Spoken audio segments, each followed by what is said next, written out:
deben de responderlas al toque. Son características del retículo endoplasmático liso, excepto. ¿Alguien me puede dar la clave?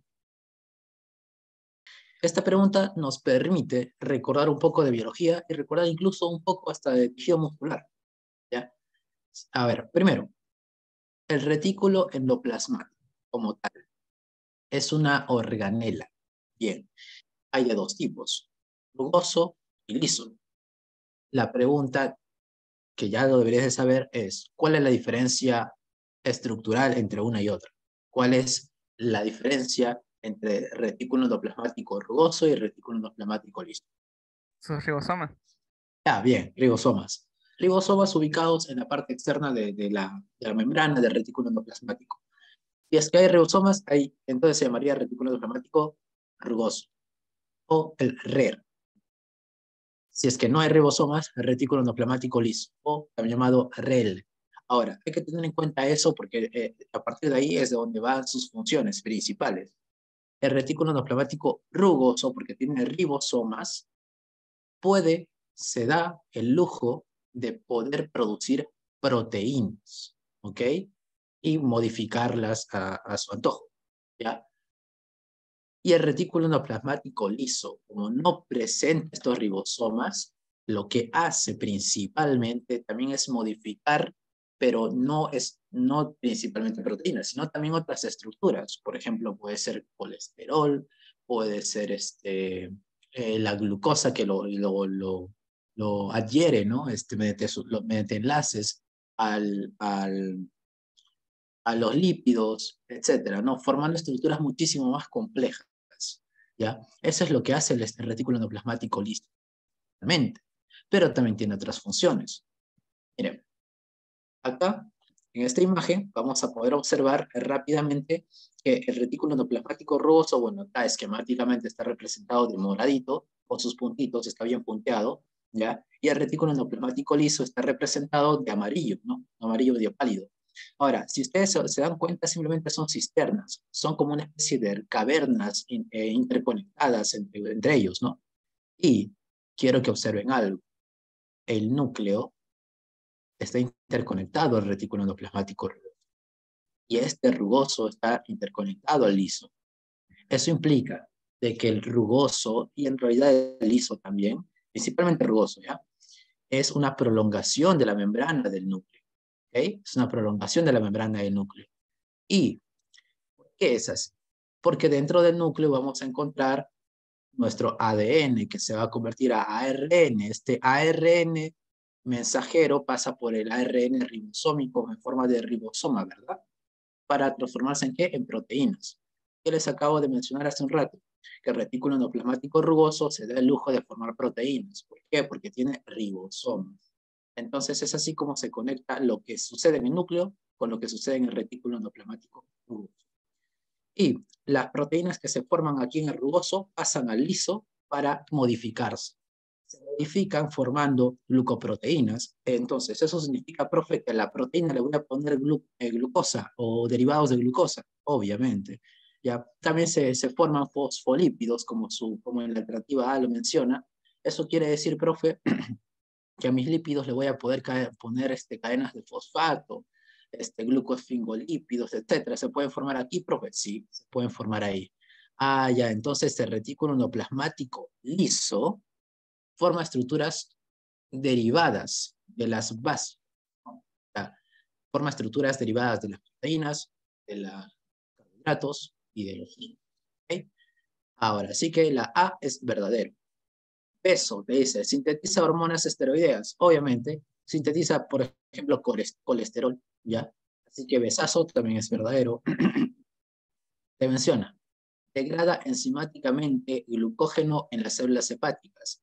Pues sí, lo que sucede es que dentro del retículo endoplasmático liso encontramos una enzima llamada glucógeno 6-fosfatasa, perdón, glucosa 6-fosfatasa. Esta glucosa 6-fosfatasa participa en la liberación de la glucosa a nivel del hígado, ¿ok?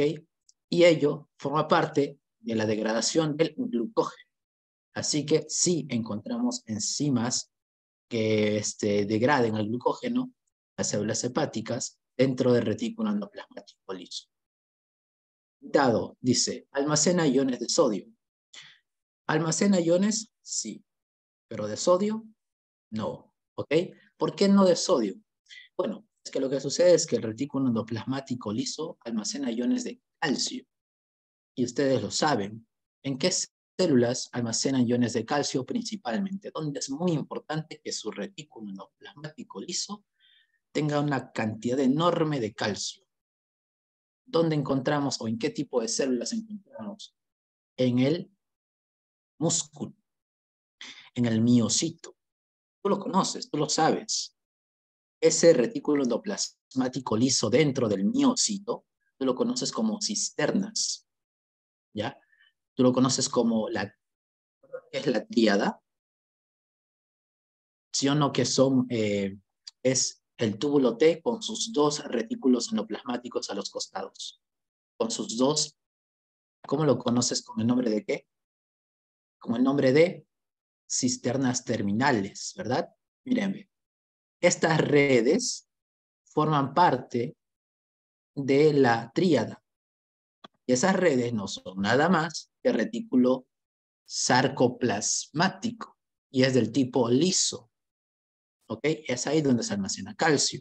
Y es necesario almacenar calcio para poder generar la contracción muscular. Así que dedazo dice almacena iones de sodio. No, no es sodio, es calcio. Enano, sus enzimas catalizan la síntesis de carbohidratos, obviamente. ¿Ya? A partir de ahí generan elementos más complejos a partir de las moléculas orgánicas principales, ¿no? Aquí está las funciones, incluso uno de ellos es la detoxificación, y esto es muy importante por su capacidad de procesar los lípidos. Y bueno, entonces aquí la clave sería nada, ¿ok? ¿Almacena iones de sodio? No, almacena iones de calcio, es lo que te pide, la LC. 68, fácil, ¿eh? Al ojo. La única pregunta es que me permite hablar de algunos conceptos, como por ejemplo, qué es inorgánico y qué es orgánico, ¿ya? Besazo, me dicen por acá. ¿Sí? Besazo. Este es el ojo.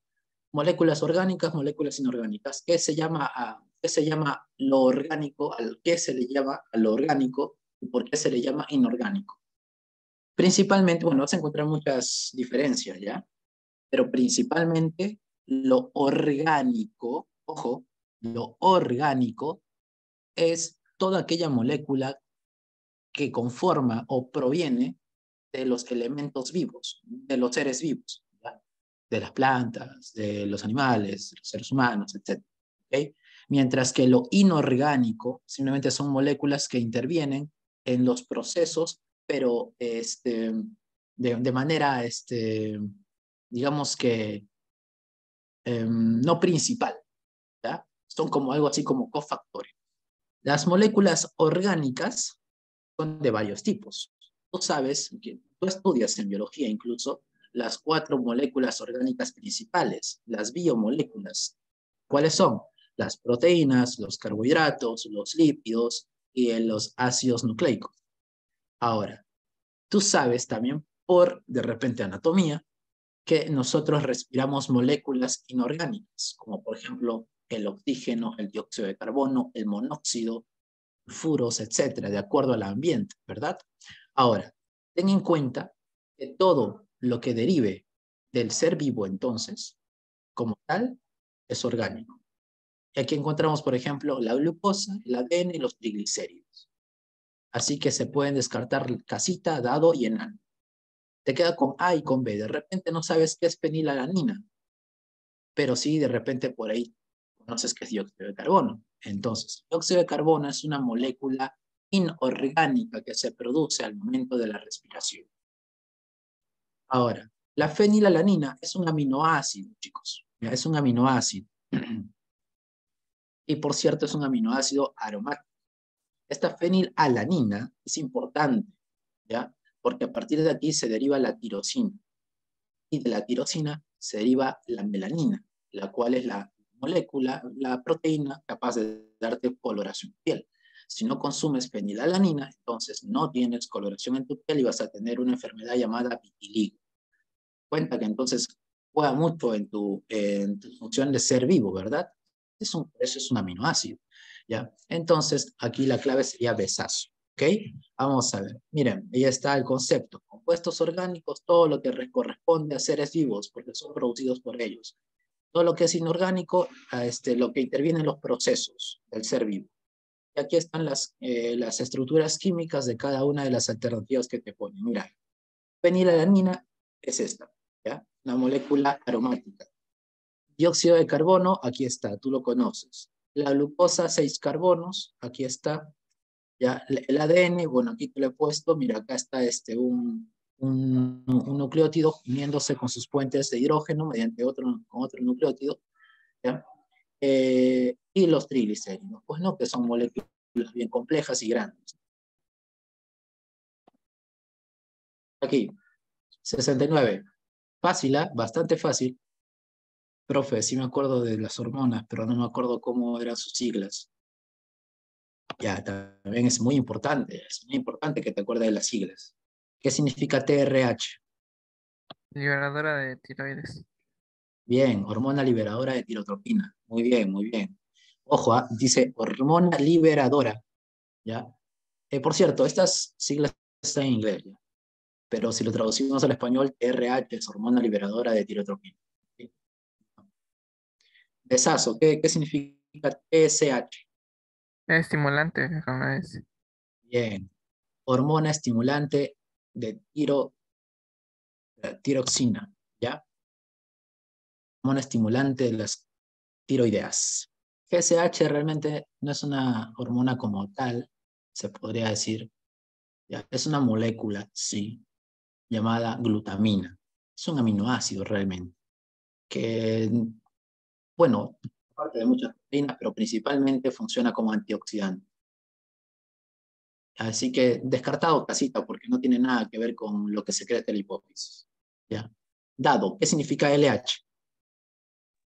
Hormona luteinizante. Luteinizante, muy bien, o también llamada gonadotropina tipo 1, ¿ok? La hormona luteinizante es una, bueno, perdón, la hormona luteinizante sí es una hormona como tal, ¿ya? A ver, perdón, ahí está, ¿ya? Y se secreta junto a su hermana, que es enano. ¿Qué significa FSH? Hormona folículo estimulante. Bien, gonadotropina tipo 2, ¿ok? Ahora, o hormona estimulante de folículos, o folículo estimulante, también llamada. Ahora, bueno, la pregunta te dice, en respuesta al requerimiento de elevar el metabolismo, aquí está la clave, chicos, todas tus hormonas, ¿cuáles son las encargadas de elevar o disminuir tu metabolismo?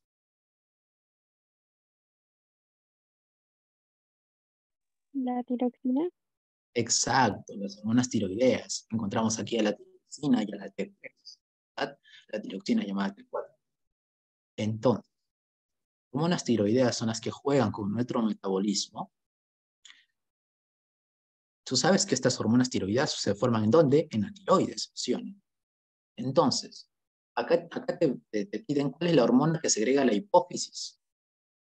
Ojo, la hipófisis segrega una hormona que despierta a la tiroides. Esa hormona que despierta a la tiroides es la hormona estimulante de besazo. ¿Ok? ¿Podría haber sido la A? Podría haber sido la A si es que en vez de hipófisis te hubieran puesto hipotálamo. Porque tú sabes que el hipotálamo es el único órgano que segrega liberadoras, ¿sí o no? Hormonas liberadoras. Y acá tú sabes que TRH es la hormona liberadora de tirotropina. Ya. Así que la A se descarta porque acá no te dice hipotálamo, te dice hipófisis. Y la hipófisis segrega la hormona estimulante tirotropina, que es la besazo. ¿Ok? Aquí está, por ejemplo, mira, hipotálamo, tú sabes que es parte del sistema nervioso central, es el punto principal de todo tu sistema endocrino, porque sin el hipotálamo no se puede generar las demás hormonas, digámoslo así. Es el punto central, ¿no? manda a la hipófisis y a partir de la hipófisis se segregan las diversas hormonas que hay en tu cuerpo de acuerdo a las interconexiones que haya, ¿ya? Ahora, obviamente, estas hormonas que segrega la hipófisis llegan a sus células diana y algunas células diana son otras glándulas, como por ejemplo la glándula tiroidea en este caso, y esta glándula tiroidea es la que se encarga de generar hormonas tiroideas. Ahora, yo te pregunto, ¿cuál es la hormona tiroidea? Ojo, ¿cuál es la hormona que sale de la glándula tiroides capaz de elevar tus niveles de calcio en hueso? La calcitonina. ¿Ok? Calcitonina. Ya. Ahora, de aquí te puedo sacar un montón de preguntas, ¿sabes? Porque al fin y al cabo esta es una pregunta de un tema en concreto. ¿Ya? Por ejemplo, mírenme, acá están ¿cómo se llama? Sus siglas, ¿ya? Dime por siglas, ¿ya? Dime por siglas.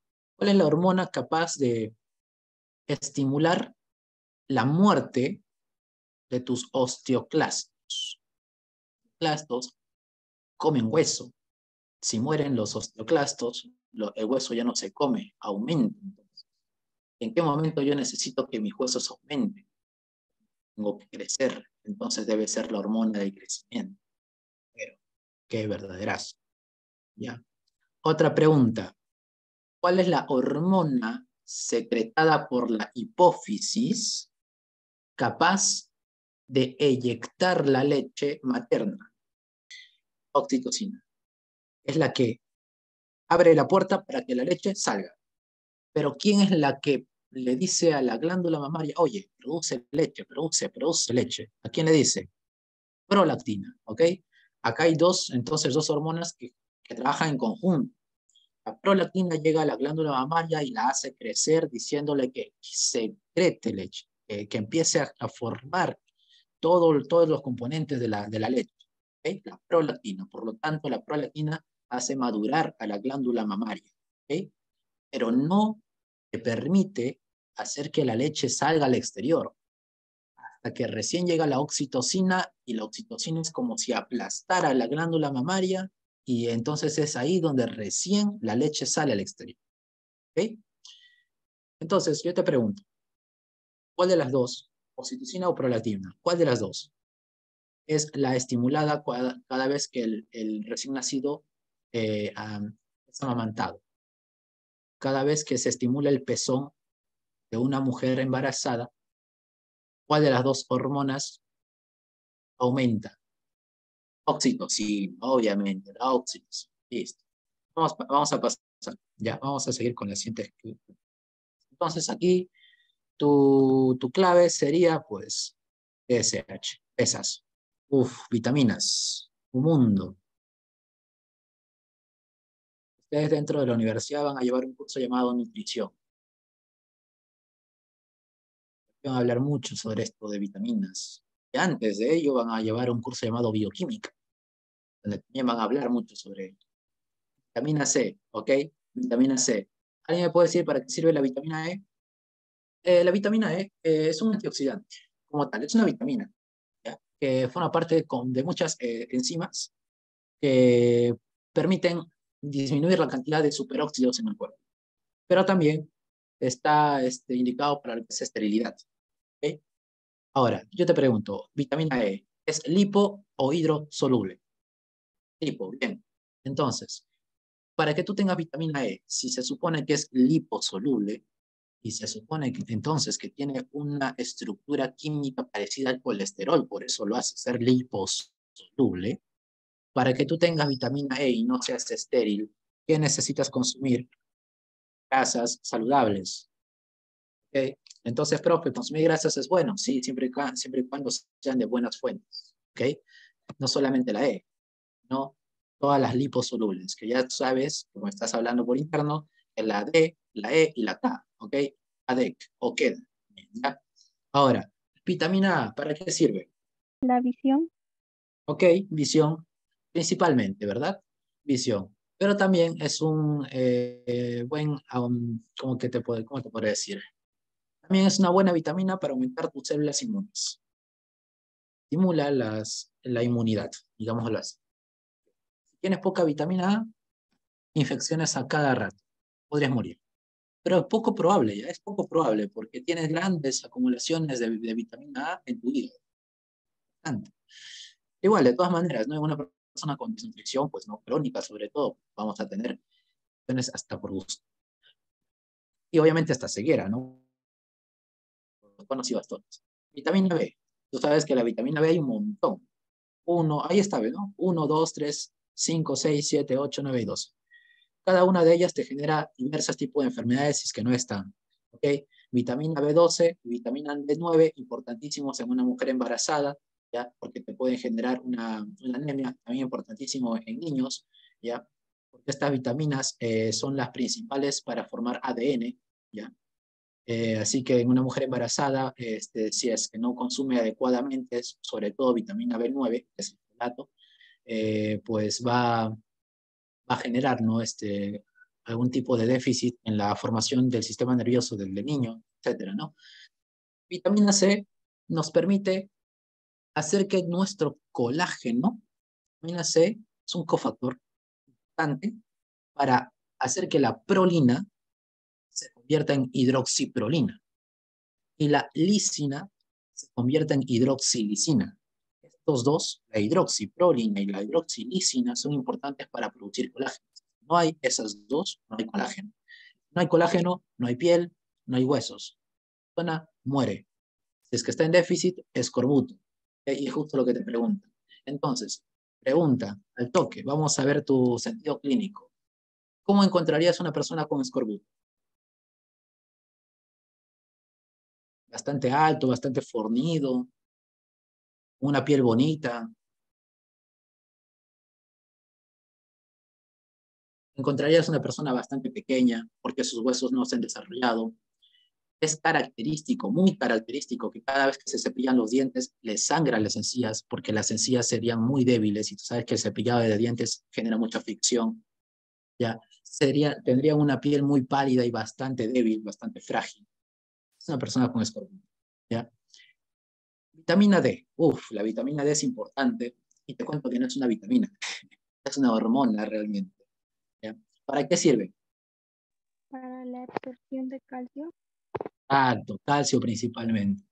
Pero también sirve para un montón de cosas, ¿ya? Sobre todo si eres varón.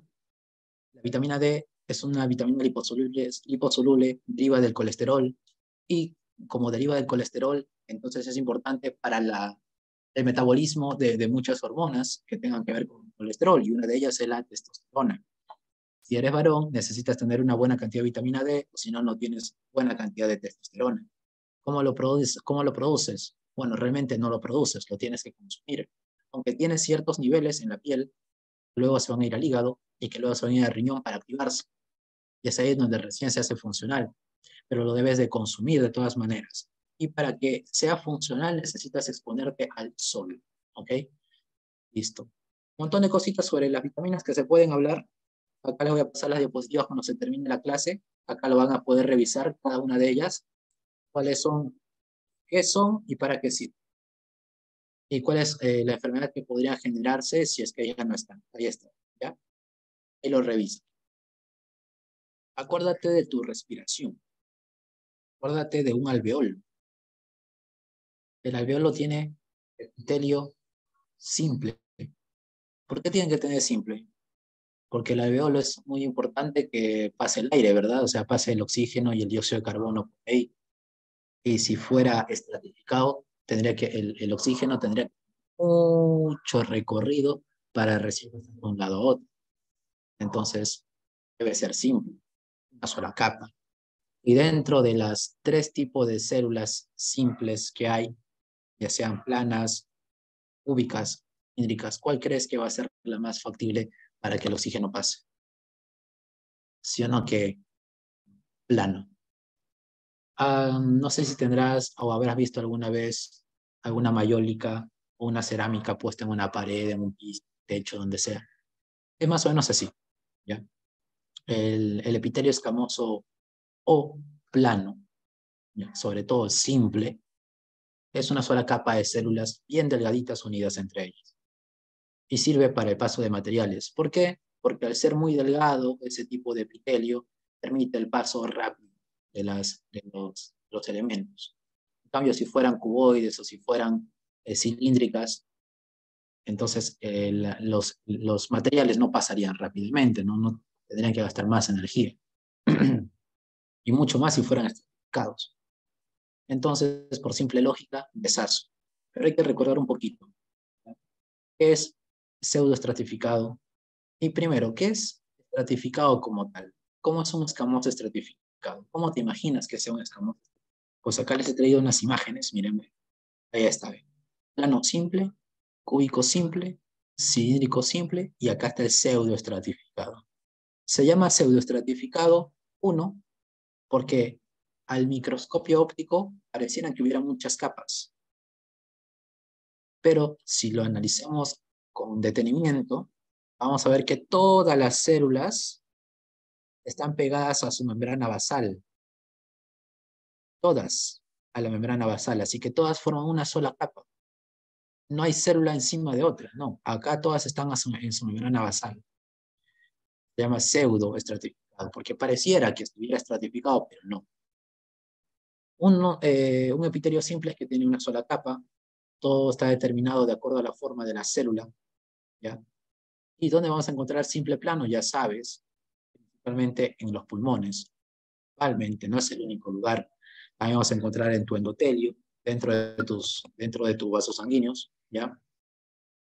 El cúbico simple vamos a encontrar principalmente en la tiroides y en los túbulos renales, importante. Cilíndrico simple en el estómago es muy importante porque acá tiene un nombre. ¿Alguien sabe cómo se llama el cilíndrico simple del estómago? Con microvellosidades.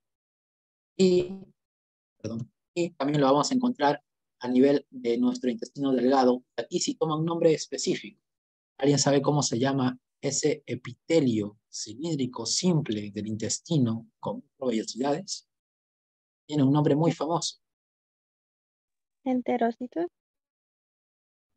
Bueno, claro, hay cada célula es absortiva y se llamaría enterocito, pero en general todo el epitelio, ¿cómo se llamaría? Chapa estriada. Chapa estriada. Es muy importante que lo conozcan. En el estratificado, aquí se los puede clasificar en plano cúbico cilíndrico, pero siempre y cuando veamos a la capa de células más superior, ¿ok? ¿Quién determina que sea plano? La capa de célula más superior. Si la capa de célula superior es plana, entonces es estratificado plano. Si la capa superior es cúbico, entonces es cúbico, todo el epitelio estratificado. ¿Ya? Si la capa más superior es cilíndrico, entonces todo el epitelio se llama estratificado cilíndrico. ¿Okay? Pero también existe otro tipo de epitelio llamada de transición. Es muy importante que lo sepan porque solamente lo encontramos en un solo lugar. ¿Ya? Ya te lo han preguntado porque vamos a ver una pregunta más adelante de eso. El epitelio de transición lo encontramos en las vías urinarias. Es aquel epitelio que cambia de forma cuando lo estiras. Sabes que cuando quieres ir al baño, empieza a estirarse tu vejiga, ¿sí o no? Empieza a estirarse hasta un punto en que ya no puedes y te orinas, ¿ya?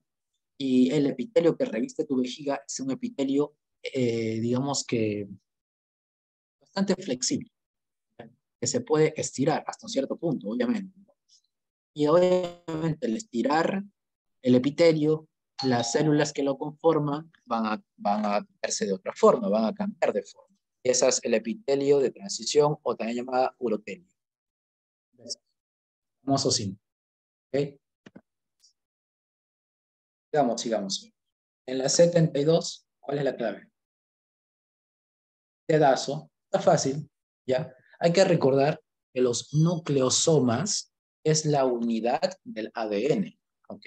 Los nucleosomas. Y está formado por histonas. Y justo lo que te preguntan, ¿cuántas histonas tiene un nucleosoma? Para eso, miren esta imagen. Aquí la encontramos. Primero, acá encontramos la cadena de ADN, la cual se va a ir condensando cada vez más y se va a ir enrollando en proteínas. El enrollamiento del ADN en proteínas es llamado nucleosoma. Las proteínas son llamadas histonas. Ahora, el nucleosoma, ojo, el nucleosoma va a seguir enrollándose entre ellos, ¿ya? Formando estas estructuras, miren, ¿ya? Cada vez más enrolladas, ¿ya? Y cada vez más condensas, más compactas. Y es lo que al final llamamos como cromosoma. ¿Ok? Listo. Ahora, ¿cómo se forma un nucleosoma? Bueno, primero, necesitamos a las proteínas sobre el cual se va a enrollar el ADN. Estas proteínas son las histonas y son de varios tipos. Encontramos histonas como la de tipo 1, 2, 3, 4. Dentro de las de tipo 2 encontramos dos subtipos, tipo A y tipo B. Para formar las proteínas del nucleosoma, agarramos dos del tipo 2A, dos del tipo 2B, dos del tipo 3, dos del tipo 4. Vamos entonces un octámero. Vamos 8, un grupo de 8 proteínas histonas. ¿Okay? Y alrededor de este grupo de 8 proteínas histonas vamos a agarrar como si fuera un hilito el ADN y lo vamos a envolver casi 2 veces. ¿Por qué casi 2 veces? Porque la envoltura del ADN en un octámero de histona en realidad da un giro de 1.8. ¿Ya? O sea, no son 2 giros, sino un giro de 1.8. ¿Ok? Ahora, formando entonces esta estructura que vemos aquí. Y para mantenerlo compacto, como si lo estuviéramos poniendo en una cinta adhesiva para que no se desarme, aquí recién viene la H1. ¿Ya? La H1 la mantiene compacta al nucleosoma, pero ojo, no forma parte del nucleosoma, solamente mantiene compacto a esa estructura llamada nucleosoma. Entonces, la pregunta es, ¿quiénes forman parte del nucleosoma? Solamente H2A, H2B, H3 y H4. ¿Cuánto de cada uno? 2 de cada uno. En total, vamos a tener 8. ¿Ok? Clave de DASO. De DASO me dicen, obviamente. Está fácil, ¿verdad? Pregunta. Los receptores, termorreceptores específicamente, según lo que dice la clave A. Termorreceptores, ¿cuáles son? Krauss y Ruffini. Bien. Krauss frío, Ruffini calor. Bien. ¿Cuáles son los de movimiento? Mecanorreceptores. Son los de tacto, ¿ya? Ahí está, por ejemplo, Pacini, que son, ¿ya? Ahí está, por ejemplo, de Meissner, ¿ya? Ahí está, por ejemplo, el de Merkel, ¿ya? Electroreceptores no existen. Nociceptores son los capaces de detectar el dolor porque son terminaciones libres, ¿ya? Los quimioreceptores son los receptores que se estimulan por sustancias químicas. ¿Cuáles son? Sustancias químicas. ¿Dónde? En el olfato, más en el gusto, ¿ya? Y faltarían los fotorreceptores, que serían los de la visión. Aquí tu clave es de DASO, ¿okay? Nociceptores. Para que te acuerdes, acá te he puesto la clasificación, ¿ya? Este según el tipo de estímulo, pero de acuerdo a su localización podemos clasificarlos en los que están hacia afuera, o sea, los que son exteroreceptores, o los que están hacia adentro. De los que están hacia adentro, podemos dividirlo en dos partes. Que están formando parte de la pared de tus vísceras, llamados también interoreceptores, o los que están formando parte directamente de ciertos lugares en tu cuerpo, como las articulaciones, los músculos, o hasta tu oído interno, ¿ya? Te permiten conocer según el tiempo y espacio, la situación de una parte de tu cuerpo con respecto a lo demás. ¿Ya? Y esos son los propios sectores. Y aquí, esta imagen, miren. Una pregunta así random, ¿ya? Yo te pregunto, ¿por qué tienes dolor? ¿Por qué te duele algo? Pero ya me terminó. Tal vez, pero específicamente, ¿qué es lo que nos hace sentir dolor? Ella es la culpable, dice. Claro, pues, siempre y cuando te refieres a ella, sea tu sustancia P, a tu prostaglandina, a tu ATP, a tu bradicinin o la histamina, ¿verdad? Y es que tú sientes dolor por sustancias químicas. Si tú en un determinado tejido, obviamente siempre y cuando haya terminaciones libres, ¿no? Si tú en un determinado tejido aumentas tus niveles de sustancia G o de histamina, generas un estímulo a estos axones llamados nociceptores, los cuales van a ir directamente hacia tu médula espinal y a partir de tu médula espinal van a ir directamente hacia tu corteza, interpretándose eso como dolor. Hay varias formas de dolor, ¿ya? Un dolor cólico, dolor crónico, un dolor agudo, un dolor somático, etcétera, etcétera, que luego ustedes van a tener la obligación de reconocer, porque el paciente va a venir, te va a decir, doctorcito, me duele aquí en la rodilla. Y le vas a decir, pero ¿cómo? ¿Te has golpeado? Te has, este, ¿te has doblado el pie? ¿O qué ha sucedido? No sé, doctorcito, a mí solo me duele. ¿Ya? Y tú vas a tener que deducir qué tipo de dolor es. No es lo mismo un dolor en el pie que un dolor en el estómago, ¿verdad? Diferente el dolor. ¿Ya? Entonces, todo eso lo vas a saber, lo vas a tener que reconocer. 73, pedazo. 74.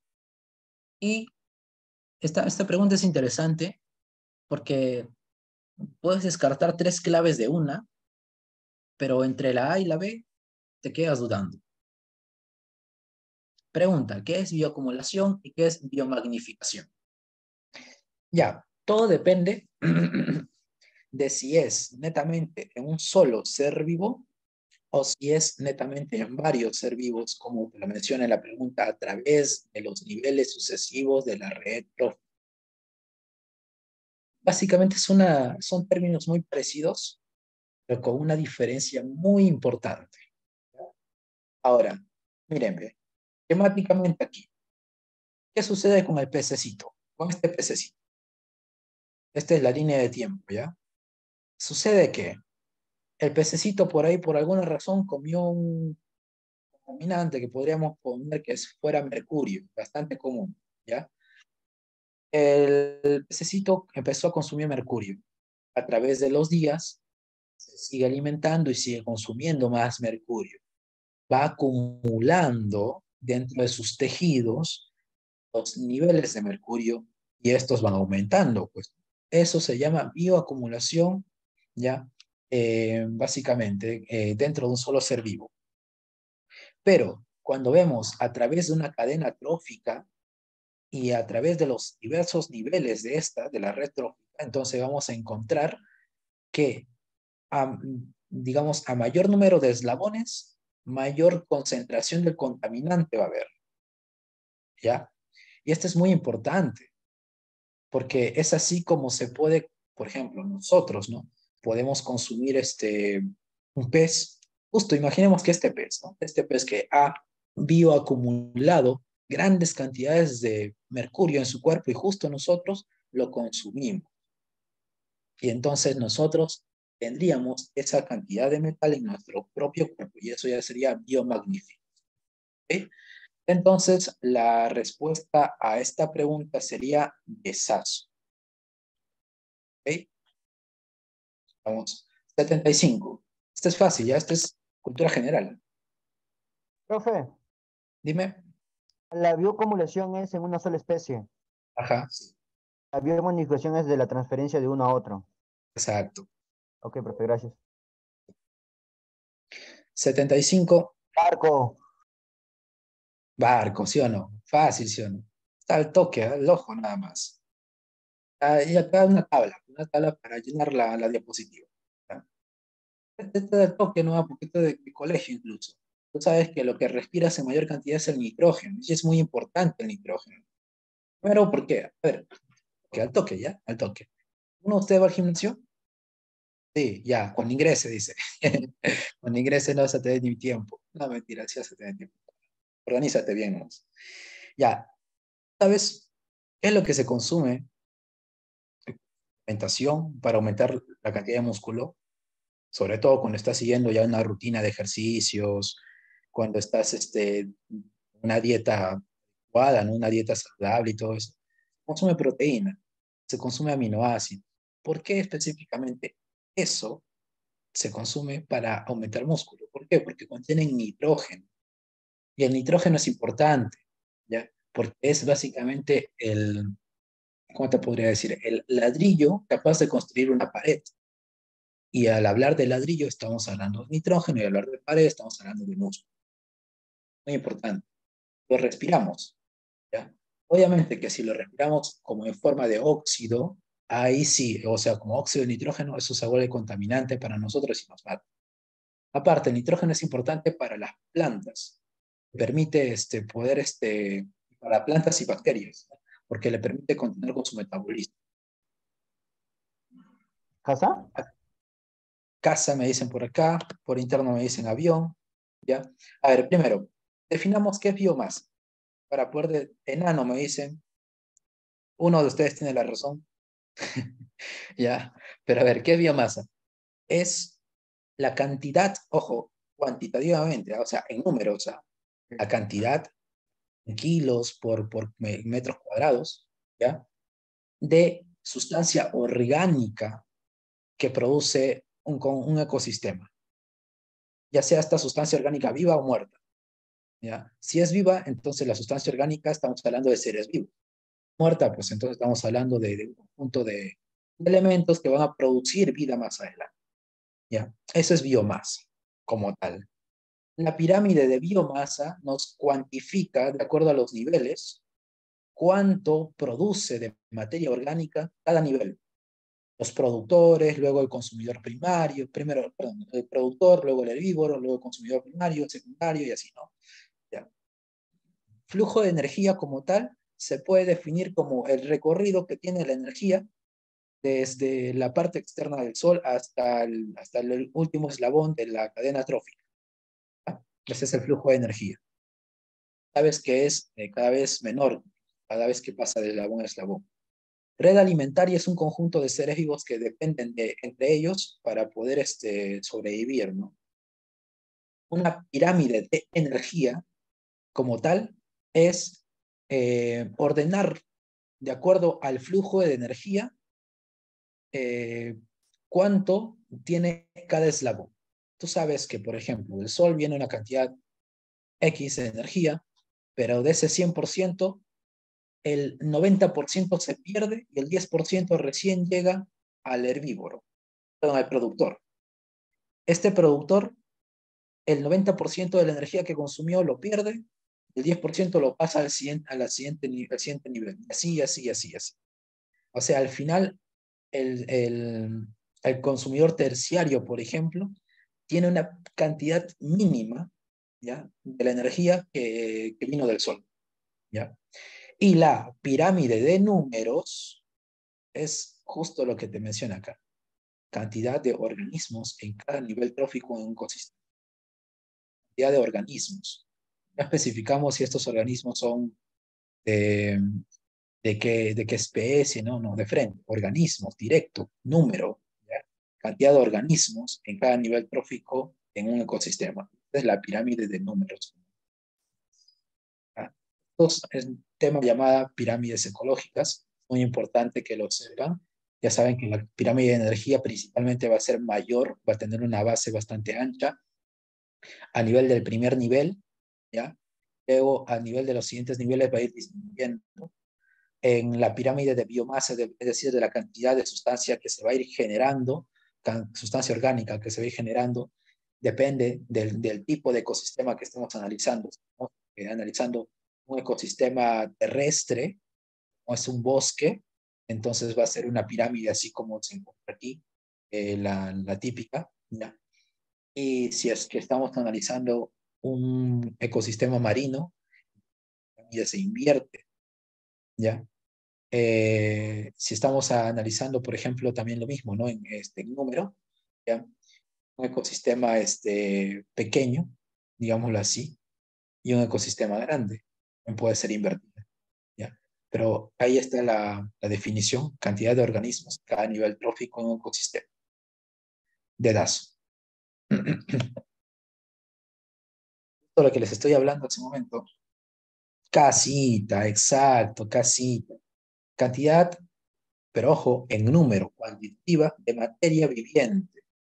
Como les comentaba, la biomasa es eso, ¿no? La cantidad en número de materia orgánica, que puede ser vivo o puede ser muerto. Si es vivo, pues son los seres vivos como tal. Si es muerto, pues es, por ejemplo, la de humus, todo ello que lo va a generar vida más adelante. Es más. Y tu clave sería casi. Ahí está, biomasa. 78, facilazo, ¿no? Aquí de frente puedes eliminar 3 claves. Queda con 2. Casa, obviamente, ecotono. ¿Okay? Ecotono. ¿Ya? El ecotono, bueno, su nombre lo dice, ¿no? Es el punto, digamos, donde termina un ecosistema y empieza el otro. ¿Ya? Es una zona de transición, como lo menciona la pregunta. Ahí está. ¿Ve? Y la zona limnética, por cierto, la zona más profunda del mar, ¿no? Acá esta imagen es bastante representativa, como podemos observar cómo se junta el hábitat marino con el hábitat ya terrestre, y este sería el ecotono de este ecosistema. ¿Ya? En cambio, aquí la pradera se junta con el bosque, y aquí en este límite sería el ecotono de dos ecosistemas. ¿Ya? Es bastante representativa esa imagen. Clave sería casi.